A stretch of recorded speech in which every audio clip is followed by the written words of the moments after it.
네, 지난 시간에 이어서 우리 같은 본문이죠.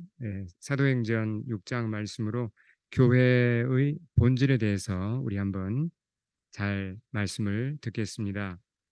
오늘 말씀의 제목은 예루살렘 교회에서 안디옥 교회로라는 제목을 가지고 말씀을 보겠습니다.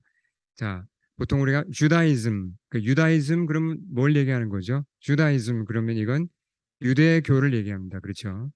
예, 몬트리올에는 보면 뭐 상당히 여기 유대인이 많죠. 캐나다에서 두 번째로 유대인이 토론토 다음으로 많은 지역이고 북미에서도 여기 아주 중요한 그 유대인의 그 어떤 어떤 어떤 문화와 그런 이제 유대인의 어떤 그런 하나의 그 중요한 센터가 있는 곳입니다. 몬트리올이 특히 불어권 유대인들이 여기 이제 그 중요한 자리를 잡고 있죠.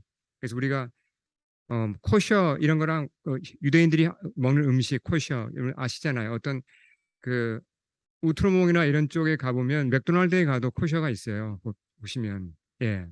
그러니까 유대인 문화와 우리가 그렇게 멀지 않습니다. 근데 이제 유대인 문화 그러면 유대인은 뭐 비난하고 그게 전혀 아니고요. 유대인의 문화는 다른 민족과 이렇게 공유가 됩니까? 어떻죠? 공유가 안 됩니다. 예, 그들만의 문화죠. 그들만의 종교이고 다른 민족이나 다른 이 커뮤니티에 이렇게 오픈되어 있는 게 거의 없습니다. 그렇잖아요. 그게 유대인 문화의 특징이고 주다이즘의 특징입니다. 자, 그럼 보세요. 기독교란 것이 어디로부터 나왔습니까? 그 뿌리가 무엇입니까? 표면적으로 볼 때는 그 뿌리는 유대인들이죠. 예수님의 12제자가 유대인이었고 예수님도 유대인이셨습니다. 그러니까 주다이즘에서 기독교가 나온 걸로 우리가 생각을 하면 이거 그럼 크리스찬이티 기독교란 것도 결국은 이 유대교 범주를 못 벗어나는 게 아닌가 이런 생각을 할 수도 있는 겁니다. 만약에 한번 생각을 해보죠. 자, 우리가 흔히 보는 지금 유대인들 방금 얘기한 대로 그 주다이즘은 다른 민족, 다른 커뮤니티하고는 호환이 안 되잖아요. 그렇죠? 유대인들만을 위한 것입니다. 그럼 기독교는요? 기독교라는 것이 과연 모든 민족을 위한 진리고 종교가 맞는가 하는 겁니다. 정말 보편적인, 정말 흑인이나 백인이나 동양인이나 어떤 문화나 어떤 시대를 막론하고 모든 사람을 위한 진리와 구원의 길과 종교가 맞는가? 그렇지 않으면 정말 특수한 소수의 사람들을 위한 건가? 이 질문을 우리는 하지 않을 수가 없습니다. 왜요? 기독교라는 것이 이 주다이즘에서 나온 거거든요. 자, 물론 우리가 답은 잘 알고 있습니다. 근데 답을 알지만 이제 우리가 확인을 하기 위해서 제가 이 질문을 드린 거고요.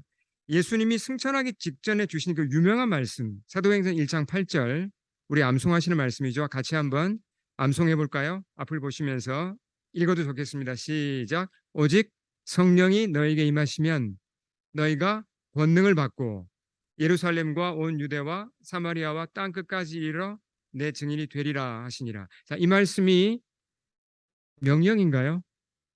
명령 맞습니까? 어, 되리라. 되란 얘기 맞죠? 이 명령 맞아요. 그럼 이 속에 혹시 예언적인 부분이 들어 있습니까? 예, 예언이기도 하고 이렇게 될 거다. 예언이기도 하고 명령이기도 한 말씀이에요. 네. 실제로 사도행전을 처음부터 끝까지 읽어보시면 이 말씀대로 되나요?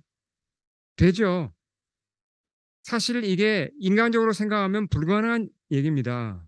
그 나사렛 목수 한 사람이 시작한 무슨 그런 종교가 어떻게 땅 끝까지 갑니까? 근데 예루살렘에서 출발해서 점점점 교회가 퍼져나가서 결국은 로마 제국 전체로 퍼져나가게 되죠. 이 말씀을 가만히 봐도 뭡니까? 이 기독교라는 것은 예수님이 세우신 이 복음이라는 것은 뭐죠? 유대인들만을 위한 게 아니라는 게 여기에 들어있잖아요. 예루살렘 유대만을 위한 게 아니라 사마리아도 위한 것이고 땅끝 모든 백성을 위한 것이라는 것이 분명히 드러납니다. 자, 또 한 말씀을 보겠습니다. 바울도 이렇게 얘기를 했죠. 로마서 1장 16절에서 같이 읽어보겠습니다. 시작. 내가 복음을 부끄러워하지 아니하노니 이 복음은 모든 믿는 자에게 구원을 주시는 하나님의 능력이 됨이라. 먼저는 유대인에게요 또한 헬라인에게로다. 야, 유대인에게만 그렇습니까? 여기서 말하는 헬라인은 유대인을 제외한 모든 외국인을 다 얘기합니다. 예, 유대인이나 아니 모든 다른 외국인에게도 복음은 구원의 길입니다. 이, 이 진리가 굉장히 중요한데요. 우리가 한번 좀 확인할 필요가 있어요. 정말 복음이라는 것이 이렇게 보편적인 모든 사람, 물론 이제 믿지 않는 사람은 해당이 안 되죠. 믿는 모든 자에게 구원을 주신다 그랬잖아요. 그렇죠? 복음의 이 보편성이 어느 정도인가를 우리가 좀 확인할 필요가 있습니다. 정말 그러한지. 정말 그 유대인들로 시작한 이 기독교 진리, 복음이라는 것이 이 한국 백성에게까지 이게 정말 맞는 것인지 우리가 좀 더 확인하고 짚어보고 나갈 필요가 있다는 거죠. 자, 이건 좀 다른 질문을 드리는데요. 책 중에서, 그러니까 문학 작품이라고 할 수 있겠죠. 가장 많은 언어로 번역된 게 혹시 뭔지 아십니까? 한번 짐작해 보세요. 가장 많은 언어로 번역된 책. 해리포터가 몇 나라 말로 번역된 것 같아요. 우리 청년들 아마 짐작할 텐데 해리포터 읽으신 분 한번 손 들어보세요. 해리포터. 읽은 분들 많죠? 엄청나게 많은 나라의 그런 외국어로 번역이 됐습니다. 몇 개국인지 아세요? 혹시 해리포터가? 짐작해 보세요. 70개예요, 70개. 굉장히 많은 언어로 번역. 근데 해리포터보다 더 많은 언어로 번역된 게 있습니다. 옛날 책이긴 한데 뭘까요? 아니, 성경은 당연히 그런데 이제 정답인데 미리 말씀하시면 네, 정답 맞습니다. 네. 일반 그 문학 작품 중에 피노키오의 모험. 이게 이제 원작이 이탈리아 사람이 쓴 건데요. 오래됐죠. 1883년. 이게 260개 언어로 번역이 됐습니다. 네. 뭐그 뒤에 뭐 디즈니에서도 나오고 뭐 여러 가지 정말 많이 이제 동화로도 나오고 많이 널리 알려진 얘기죠. 근데 이 책이 1등이 아니에요. 성경을 제외하고 1등이 아니면 1등이 따로 있습니다. 뭘까요? 짐작해 보세요. 동화예요, 동화. 네. 크게 얘기해 크게 얘기해 주세요. 방금 누가 뭐라고 말씀하신 것 같은데? 어, 누구예요? 방금 말씀하신 분? 백광인 형제? 책을 굉장히 많이 읽으시는 것 같아요. 정답입니다. 어린 왕자. 예, 생텍쥐페리가 쓴 이 소설이 제가 찾아보니까 380개 언어로 번역이 됐어요. 대단하죠. 380개 한번 생각해 보세요. 네. 자, 그러면 이제 좀 종교적인 책으로 넘어와 보죠. 코란이라기도 하고 또는 이제 발음은 사실 이제 꾸란이 더 맞습니다. 꾸란. 예. 꾸란이 몇 개 국어로 번역된지 혹시 아세요? 꾸란은 대강 짐작하세요. 몇 개 국어인지? 꾸란 전체가 번역된 언어는 50개 언어입니다. 50개. 근데 부분적으로 번역된 걸 합치면 164개예요. 꽤 많이 번역됐죠. 그렇지만 그 어린 왕자에 미치지 못합니다. 자, 그럼 성경은요? 과연 몇 개 국어로 번역될 것 같습니까? 성경이. 한번 짐작해 보세요. 성경. 차원이 다릅니다. 차원이. 자, 제가 위클리프라는 그 성경 번역 선교회 아시죠? 예, 위클리프가 성경 번역을 전담하는 선교 단체인데요. 저는 우리 교회에서도 위클리프에 헌신하는 분들이 앞으로 전 나오기를 제가 바라고 기도합니다. 여기 최근 그 통계가 나와 있습니다. 자, 성경 전체가 번역된 게 몇 개 국어라고요? 717개 나라로. 저는 717개 언어가 있다는 것부터가 좀 놀랐어요. 성경 전체가 신구약이 다 번역된 겁니다. 717개국어로 신약만 번역된 게 몇 개국어라고요? 1582개 언어로 신약이 번역이 됐고요. 요한복음이나 마가복음이나 한 부분만이라도 번역된 언어, 그러니까 부분만 번역된 언어가 1196입니다. 자, 그러니까 요한복음이나 마가복음이나 뭐 어쨌든 부분적으로 번역되거나 전체가 번역된 거나 어쨌든 성경이 번역된 언어를 모두 합치면 3,495개 언어가 돼요. 거의 3,500개 언어로 성경이 번역이 됐습니다. 이거 우리가 좀 생각해 볼 문제예요.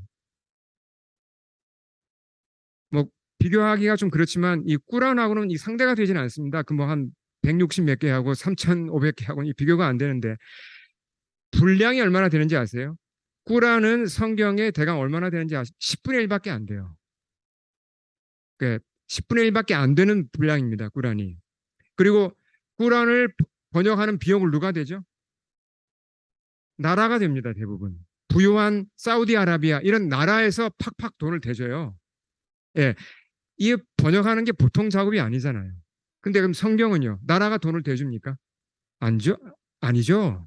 다 이건 교회들이 하는 겁니다. 개인들이 헌금하는 겁니다. 자원해서요.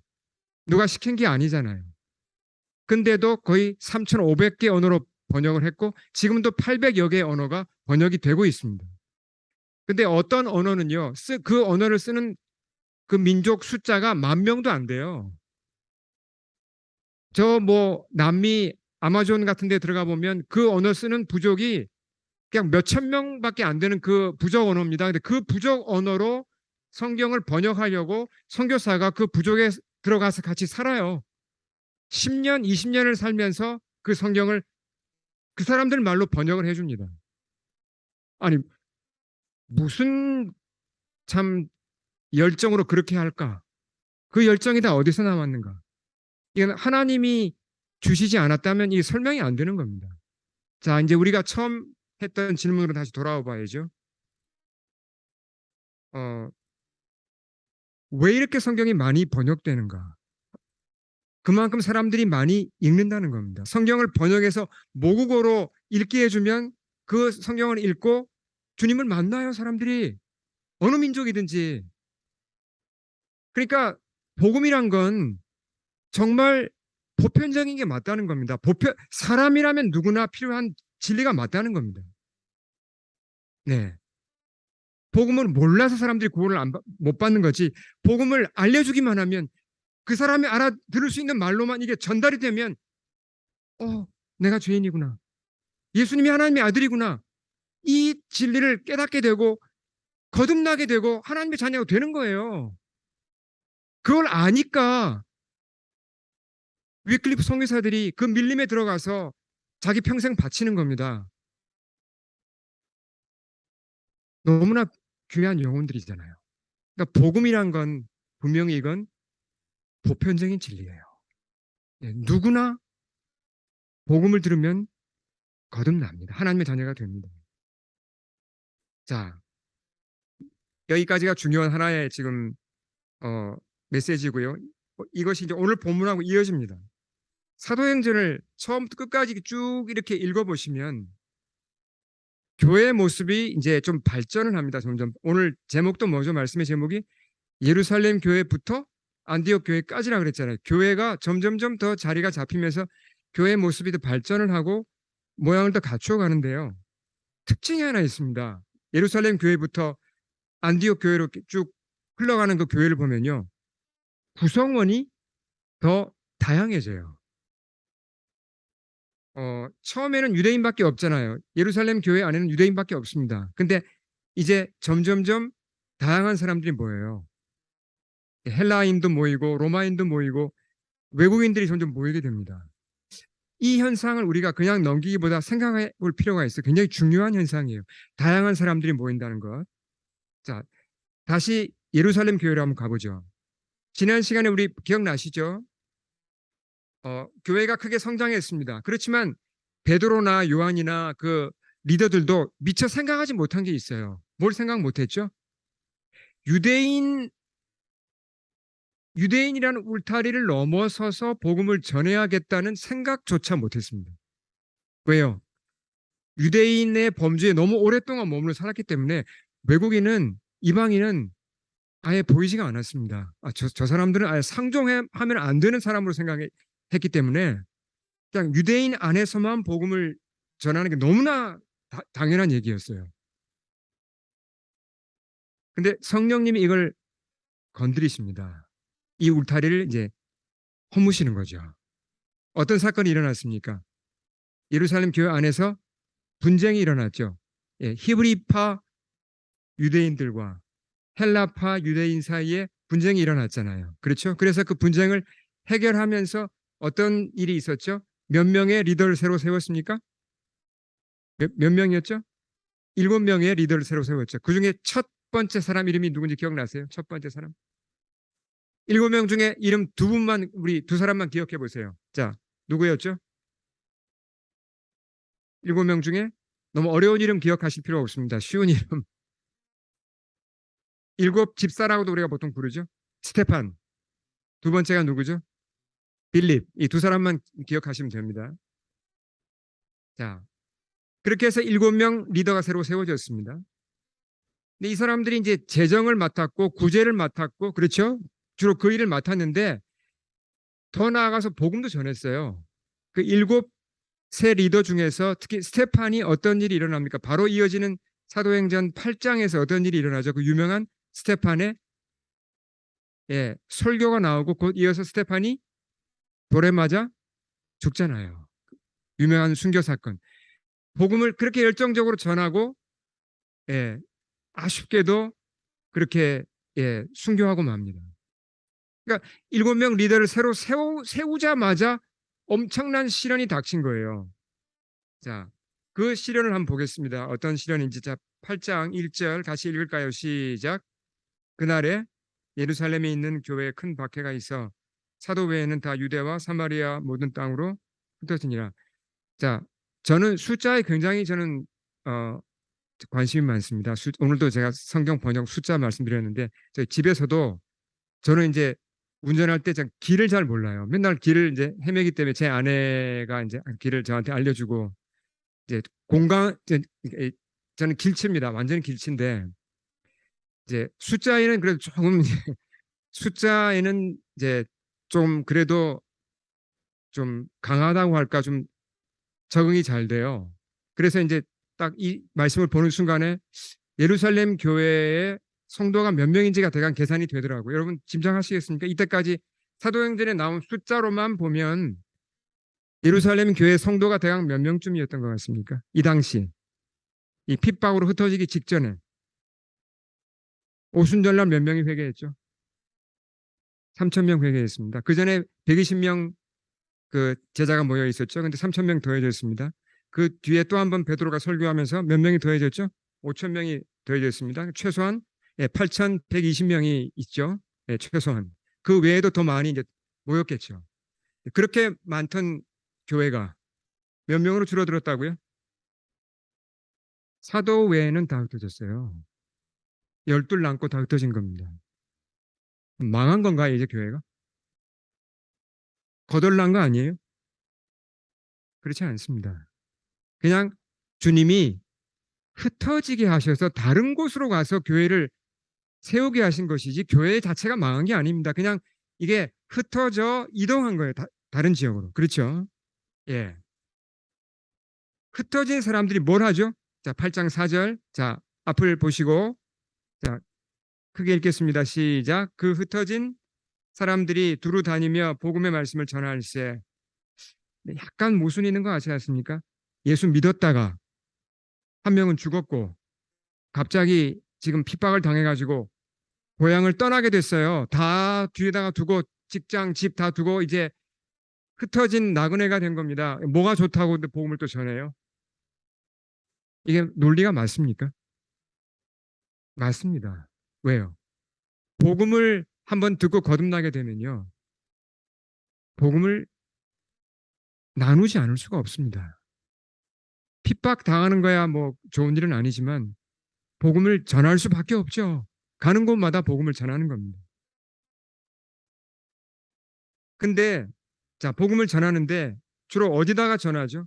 이 흩어진 사람들이 이제 어디까지 나갔냐면 이스라엘 국경을 넘어갔습니다. 외국으로 나갔죠. 근데 외국으로 나갔는데 외국으로 나가서도 누구에게만 복음을 전했죠? 처음에는 이 말씀 보면 자 11장 19절을 보면 누구에게만 말씀을 전했다고요? 유대인에게만 말씀을 전했어요. 왜냐하면 그렇게밖에 생각을 못해요. 외국인에게는 복음을 전한다는 생각을 못 하고 있었습니다. 자, 그러니까 지도를 잠깐 보시면 여기 예루살렘에서 이렇게 흩어져서 보면 페니키아 쪽으로 북쪽으로 쭉 올라갑니다. 키프로스 섬으로도 건너갔고 더 올라가서 안디옥이라는 지금의 터키 남부죠. 안디옥까지 올라갔는데 유대인에게만 복음을 전합니다. 드디어 이러다가 유대인의 울타리를 넘어서는 사건이 이제 드디어 발생합니다. 그게 11장 20절에 기록되어 있습니다. 자, 우리 아주 역사적인 중요한 사건이기 때문에 우리 같이 읽겠습니다. 시작. 그런데 그들 가운데는 키프로스 사람과 구레네 사람 몇이 있었는데 그들은 안디옥에 이르러서 그리스 사람에게도 말을 하여 주 예수를 전하였다. 자, 키프로스 출신 유대인 또 지금의 리비아인 그 구레네 출신 유대인들이 안디옥으로 가서 누구에게도 복음을 전했다고요? 헬라인에게도, 그러니까 외국인에게도 드디어 복음을 전한 겁니다. 그러니까 눈이 열린 거죠. 사실 이 벽을 깬다는 게 대단히 어려운 겁니다. 근데 이제 드디어 이 벽이 성령님의 도우심으로 깨지기 시작한 거죠. 그래서 세워진 교회가 뭐라고요? 안디옥 교회입니다. 안디옥에서 교회가 세워졌죠. 자, 여러분 사도행전에서 꼭 기억해야 될 교회가 두 개입니다. 오늘 설교 제목에 나와 있죠. 첫째 교회가 뭐라고요? 예루살렘 교회, 첫 교회죠. 두 번째 교회가 어느 교회라고요? 안디옥 교회입니다. 왜 안디옥 교회가 중요하죠? 안디옥 교회가 중요한 것은요. 그 뒤에 하나님이 하시는 성령님이 하시는 일을 보면 됩니다. 자, 그 로마 제국의 곳곳에 다니면서 복음을 가장 널리 전한 사람이 누굽니까? 사도 바울이죠. 바울이 선교팀을 이끌고 몇 차례에 걸쳐서 전도 선교 여행을 했죠. 첫 1차, 2차, 3차에 걸쳐서 바울이 로마 지역 거의 전역을 돌면서 복음을 전합니다. 근데 바울을 파송한 교회가 어디예요? 안디옥 교회입니다. 바울을 선교사로 바울과 처음에 바나바도 같이 갔죠. 바울과 바나바 바울의 선교팀을 파송한 교회가 안디옥 교회이고 기도로 지원하고 물질로 후원하고 1차 선교여행, 2차 선교여행, 3차 선교여행까지 출발지가 안디옥 교회입니다. 엄청나게 중요한 교회죠. 그렇죠? 그 교회가 어떻게 세워졌다고요? 이제 처음에는 유대인들에게만 복음을 전하던 사람들이 안디옥에 가서 비로소 외국인에게도 복음을 전하면서 세워진 그 교회입니다. 그 교회를 베이스 캠프로 복음이 로마 제국 전역으로 퍼져나갔다는 거예요. 자, 그러니까 안디옥 교회는 어떤 교회입니까? 상당히 인터내셔널한 교회죠. 그렇죠? 선교하는 교회이기 이전에 이 교회는 유대인들뿐만 아니라 헬라인들도 많이 모인 인터내셔널한 교회라는 것을 알 수 있습니다. 자, 그 안디옥 교회가 바울을 선교사로 파송하는 장면, 이 장면이 아주 놀라운데요. 한번 보겠습니다. 13장 1절부터 3절인데 천천히 같이 한번 읽어보겠습니다. 자, 1절부터 3절 시작. 안디옥 교회에 선지자들과 교사들이 있으니 곧 바나바와 니게르라 하는 시므온과 구레네 사람 루기오와 분봉왕 헤롯의 젖동생 마나인과 및 사울이라. 주를 섬겨 금식할 때 성령이 이르시되 내가 불러 시키는 일을 위하여 바나바와 사울을 따로 세우라 하시니 이에 금식하며 기도하고 두 사람에게 안수하여 보내니라. 이 장면이 바로 첫 선교사 바울과 바나바를 파송하는 1차 바울의 선교 여행이 시작되는 장면입니다. 그런데 여기서 우리가 주목해야 될 것은 1절이에요. 안디옥 교회가 어떻다는 걸 1절이 보여줍니다. 여기에 교회 리더 5명의 이름이 나옵니다. 자, 찾아보세요. 누구죠? 첫째는 바나바, 둘째는요? 니게르라 하는 시므온이고 셋째는요? 구레네 사람 루기오, 그 다음에 분봉왕 헤롯의 젖동생 마나엔, 마지막이 사울입니다. 이 사람들의 이름이 여기 왜 이렇게 잘 써 있을까? 이 사람들이 서로 잘 통했을까요? 어떻게 생각하세요? 안디옥 교회 리더들입니다. 한번 대조를 해보죠. 바나바하고 사울이 바울이잖아요. 두 사람은 굉장히 비슷한 사람입니까? 아니면 많이 다릅니까? 바나바는 일찌감치 예수 믿은 정말 성품이 좋은 사람이에요. 너그럽고 부드럽고 아주 초대교회에서 그렇게 성숙하고 부드러운 사람으로 소문난 그런 이제 아주 성숙한 크리스찬이고 리더였죠. 바울은요. 처음에 교회를 핍박했잖아요. 많은 사람을 바울이 잡아다 감옥에 넣고 스테판을 죽이는 일에 앞장섰죠. 그러니까 아주 독하고 악했던 사람이에요. 처음에 바울은 자기 어떤 생각에 그냥 몰두해서 자기 생각을 바꾸지 않는 사람이죠. 자, 그러면 이제 바울이 거듭나서 함께 동역을 하는데 바나바하고 바울이 서로 사역을 같이 하면 갈등이 없을까요? 어떻게 생각하세요? 실제로 싸운 적이 있죠. 예. 사역하다 서로 싸웠습니다. 아예 갈라섰어요. 물론 나중엔 다시 이제 예, 서로 품고 그런 이제 문제를 풉니다. 근데 쉽지 않았다는 얘기예요. 두 사람 관계가. 그러니까 서로 너무 많이 달라요. 제가 강조하고 싶은 게 두 사람의 생각이, 스타일이, 성격이 다르다는 겁니다. 이게 중요해요. 자, 그러면 또 한 쌍을 보죠. 니게르라는 시몬이라는 사람 누구예요? 이 사람 도대체. 학자들이 니게르라는 단어가 이게 라틴어로 니그로가 나왔죠. 니그로. 그러니까 블랙이라는 뜻입니다. 블랙. 흑인이에요. 이 사람은. 흑인이고 노예 출신입니다. 예. 자, 노예 출신인데 어떻게 이제 크리스찬이 됐고 리더가 됐습니다. 그러면 분봉왕 헤롯의 젖동생이라는 사람은 누굽니까? 만화에는. 왕하고 같이 자랐습니다. 같은 유모 밑에서 뭘 얘기합니까? 귀족입니다. 그러니까 만화에는 귀족 출신이고 시므온은 노예 출신이에요. 흑인이에요. 이 당시 어쨌든 자, 그러면 왕족과 같이 놀던 사람이 완전 노예 흑인하고 같이 만났다. 이게 사역이 잘 되겠습니까? 동력이 잘 되겠습니까? 사역을 같이 하는 건 둘째 문제고 이런 경우는 너무 다르기 때문에 한 교회 안에 있는 것조차 서로 불편할 수도 있습니다. 너무 안 맞아. 왜 노예랑 내가 같은 자리에 앉아 있어야 돼? 이제 이런 생각을 충분히 할 수 있죠.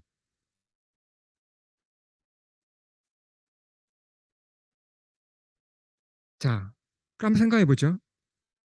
달라도 너무 다른 사람이 신분이 다르고 배경이 다르고 스타일이 다르고 성격이 다르고 생각이 다른 사람들이 지금 모여 있습니다. 그리고 안디옥 교회 전체를 보면 유대인하고 헬라인이 같이 모여 있어요. 이 사람들은 기름하고 물이에요. 절대로 안 섞입니다, 원래. 누가 이렇게 해놓은 겁니까? 이렇게 다른 사람들을 왜 한 교회에 모아놓았죠? 누가요? 바울과 바나바를 누가 모아놓았습니까? 마나인과 시몬을 왜 누가 이렇게 모아놓았습니까? 헬라인과 유대인을 누가 한 교회에 모아놓았습니까? 성령님이 하신 거죠. 그럼 우리는 이런 질문을 하지 않을 수 없습니다. 좀 이렇게 서로 좀 비슷한 사람들끼리 모아놓으면 좋지. 왜 이렇게 다른 사람들을 모아놓으세요, 주님?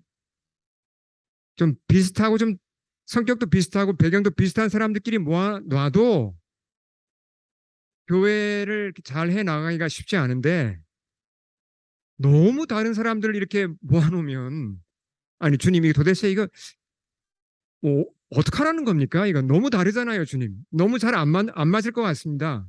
맨날 부딪히고 이거 싸울 것만 같습니다. 주님 뜻이 뭔가요? 이런 질문이 나오죠, 여기서.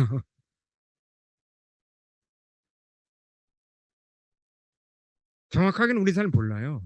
주님이 하신 건데. 근데 한 가지는 분명합니다.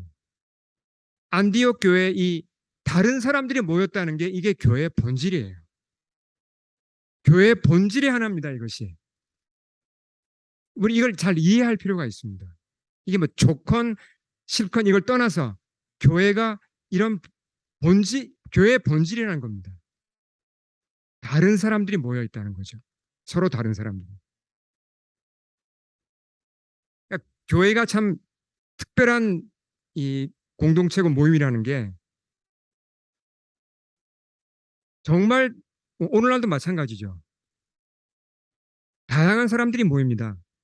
배경이 다르고 생각이 다르고 우리 교회도 마찬가지. 작은 교회지만 여러 다양하고 서로 다른 분들이 모여 있습니다. 근데 교회 모여서 우리가 뭐 하는 거죠, 지금? 교회에 모여서 하는 걸 보면요. 굉장히 친밀함이 필요한 걸 해요. 뭘 하죠, 우리가? 같이 기도합니다. 같이 예배드립니다. 같이 주님 앞에 신앙을 고백합니다. 굉장히 친밀해야 할 수 있는 걸 하는 겁니다. 그러니까 이게 어떻게 보면 좀 이상해요. 왜 이렇게 다른 사람들을 모아 놓으시고 잘 안 맞는 사람들을 이렇게 모아 놓으셔가지고는 굉장히 친밀한 일을 하게 하신다는 거죠. 나를 오픈해야만 할 수 있는 일. 내가 솔직해져야만 할 수 있는 그런 예배와 기도와 그런 나눔을 교회 안에서 하게 하신다는 거예요. 근데 이게 교회의 DNA예요. 이게 교회의 DNA.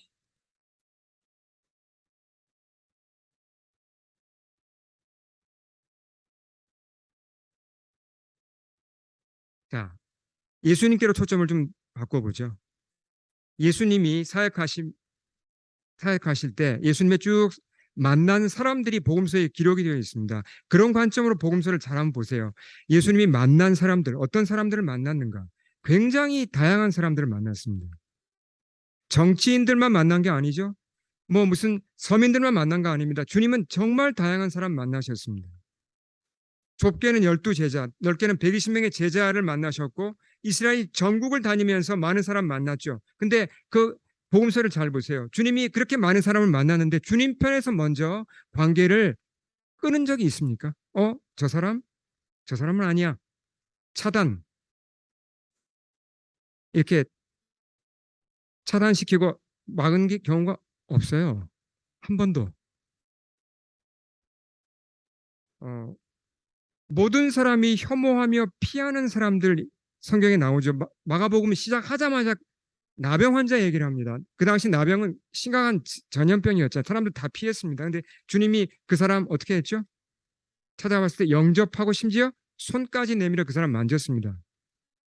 가늠하다 현장에서 붙잡혀온 여성, 사람들이 다 정죄했는데 주님이 어떻게 했죠? 받아주셨습니다. 귀신 들려가지고 짐승처럼 날뛰는 그 거라사 광인도 주님이 받아주셨죠. 거리를 두지 않으셨어요. 여기서 우리는 우리가 놓치기 쉬운 중요한 진리를 봅니다. 정말 이렇게 다양한 사람들이 성경에 나와요. 다양한 병자, 다양한 귀신 들린 사람들, 다양한 교만한 사람들. 왜 이렇게 다양한 사람들이 나올까? 주님이 그들을 다 영접하시잖아요. 이게 뭘 얘기합니까? 어떠한 사람도 주님은 영접하신다는 겁니다. 그렇기 때문에 내가 영접된 거예요. 우리가 영접된 겁니다.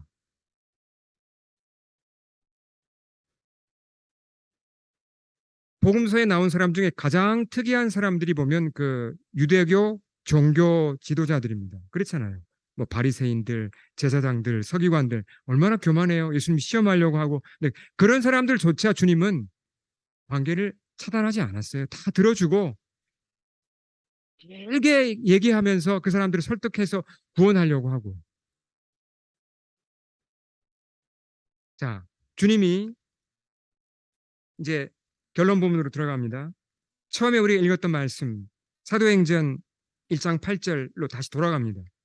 주님이 주신 말씀이죠. 자, 우리 같이 한번 다시 암송하겠습니다. 시작. 오직 성령이 너에게 임하시면 너희가 권능을 받고 예루살렘과 온 유대와 사마리아와 땅 끝까지 이르러 내 증인이 되리라 하시니라.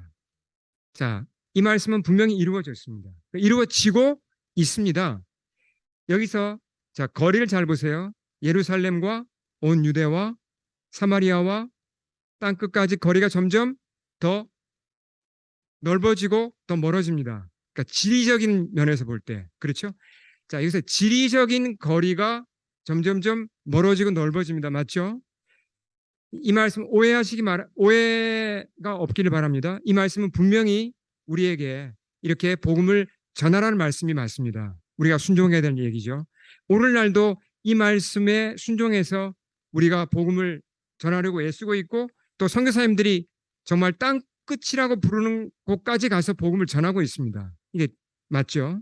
근데 이 말씀에 또 한 가지 의미가 있습니다. 오늘 말씀의 기초에서 볼 때 교회의 본질 중에 하나가 아까 뭐라 그랬죠? 교회의 본질 중에 하나가 뭐라 그랬습니까? 교회는 서로 다른 사람들이 모입니다. 예.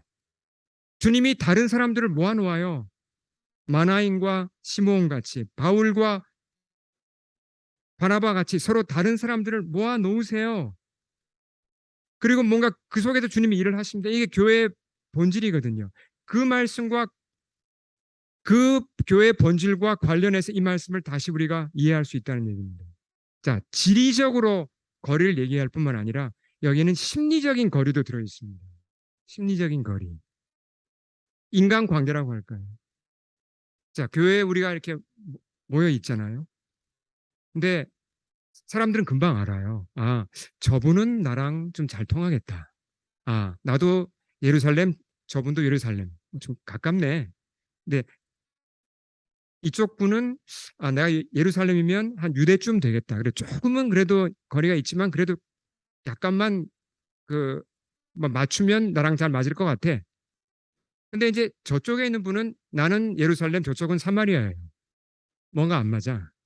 아, 본질적으로 안 맞는 것 같아요. 아, 자동적으로 사회적 거리두기가 실천돼요. 자동적으로. 이 사람의 본능입니다. 이게 사람의 본능. 근데 어떤 분에 대해서는 어, 저 사람 나랑 생각이 너무 다르네. 땅 끝에서 왔나? 땅 끝 같아요. 땅 끝. 너무 나하고 안 맞아요. 그런 경험 여러분 하시잖아요. 근데 이런 경험은 다 해요. 다 모든 분들이 다 합니다. 다 이건 상대적인 겁니다. 예. 그러니까 우리가 잘못하면 어떻게 하기가 쉽죠? 나도 예루살렘 비슷한 사람들 하고만 내가 이렇게 모이려고 해요. 그럼 번지수를 잘못 찾은 겁니다. 뭔가 이게 교회의 본질을 잘못한 거예요. 주님이 우리를 모아놓으시고, 자, 뭐라고 말씀하셨죠? 내 증인이 되라. 물론 1차적으로 증인이 되는 건 복음을 전하는 겁니다. 그렇죠? 근데 좀 폭넓게 보면 내가 주님의 이름으로 위로의 말 한마디 하는 것, 주님의 증인이 된다고 할 수 있습니까? 할 수 있죠. 주님의 이름으로 내가 뭔가 작은 도움을 주는 것, 주님의 증인이 되는 겁니다. 교회는 어떤 곳인가 하면요. 인간적으로 생각하면 나는 예루살렘, 저분은 사마리아예요. 나는 예루살렘, 저분은 땅끝이에요. 인간적으로 생각하면 관계가 맺힐 수 없습니다. 근데 교회 안에 있다 보면, 예배를 드리다 보면, 함께 기도하다 보면요. 놀라운 일이 일어납니다. 내가 바뀌어요. 땅끝 같아 보이는 분인데 그분과 내가 관계가 맺히게 되고 교제가 일어나게 됩니다. 물론 그게 뭐 늘 자주 일어나진 않습니다. 어려워요. 관계가 어렵다는 걸 잘 압니다. 근데 주님이 도우셔서 관계가 안 맺힐 것 같은 분하고 관계가 맺히는 경험을 한다는 거죠. 그런 경험 해보셨을 겁니다. 그것이 교회의 본질입니다. 제가 여기서 지금 말씀드린 것은 우리 열심히 그렇게 뭐 어려움을 극복하고 관계를 만들어가자 이 얘기를 제가 하고자 하는 게 아닙니다. 그것보다도 중요한 게 뭐냐면 주님이 우리를 모아 놓으시고 우리가 서로 많이 다른 사람들이 모였지만 성령님이 그 일을 해 나가신다는 거예요. 우리는 그냥 따라가면 됩니다. 잘 안 될 때도 있어요. 시간이 걸리기도 합니다. 그러나 교회 안에서 견디다 보면 성령님이 사실은 놀라운 그런 일을 경험하게 된다는 겁니다. 맺히지 않을 것 같은, 연결되지 않을 것 같은 관계가 만들어지고 맺히는 걸 경험하면서 하나님의 살아계심을 체험하게 된다는 얘기죠. 그것이 교회의 본질입니다. 자, 우리 함께 기도하겠습니다.